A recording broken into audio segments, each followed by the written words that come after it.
স্বাধীনভাবে গণমাধ্যম কাজ করতে না পারলে দীর্ঘমেয়াদী হুমকিতে পড়বে গণতন্ত্র।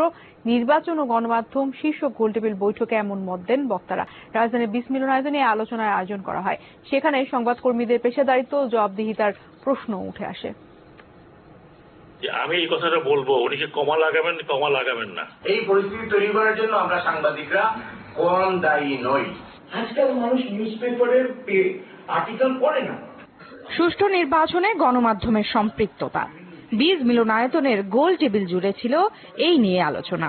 দলীয় সমর্থন করব, কিন্তু অন্ধ দলীয় সমর্থন করব, এর মধ্যে একটা তফাৎ জানাটা খুবই জরুরি। দু একটি ব্যতিক্রম ছাড়া বাংলাদেশের মিডিয়া প্রধানত নাবালক রয়ে গেছে, এখনো সাবালক হতে পারেনি। স্বীকার করতে একটু দ্বিধা নেই যে রাজনীতিটা ক্রমই শেষ হয়ে যাচ্ছে, এবং এটাই হচ্ছে ভয়ঙ্কর।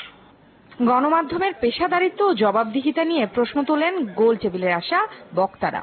1995-96 সালে আপনারা যে জামায়াতকে সঙ্গে নিয়েছিলেন, সেই জন্য জাতির কাছে কি আপনারা ক্ষমা চেয়েছেন বা চাইবেন?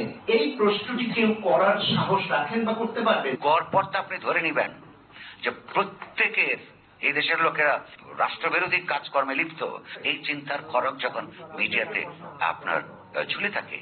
তবে যত শঙ্কা আর উদ্বেগ থাকুক, সুষ্ঠু নির্বাচনের আশা ছাড়তে রাজি নয় কেউ। যে আসেন আমরা সবাই মিলে সদিচ্ছাটা থাকে যে একটা হোক। আমরা সবাই মনে করি যে একটা ভালো ইলেকশন হোক। শেষ পর্যন্ত গণমাধ্যম স্বাধীনভাবে কাজ করতে না পারলে দীর্ঘমেয়াদে হুমকির মুখে পড়তে পারে গণতন্ত্র, এমন আশঙ্কা বক্তাদের। পরিচয়টা ঠিক করতে হবে যে আমি সাংবাদিক। Farhana Nancy, Jamuna News, Dhaka. নির্বাচনে বাংলাদেশে শুরু হলো একটা বিরতি। ফিরছি একটু পরেই আমাদের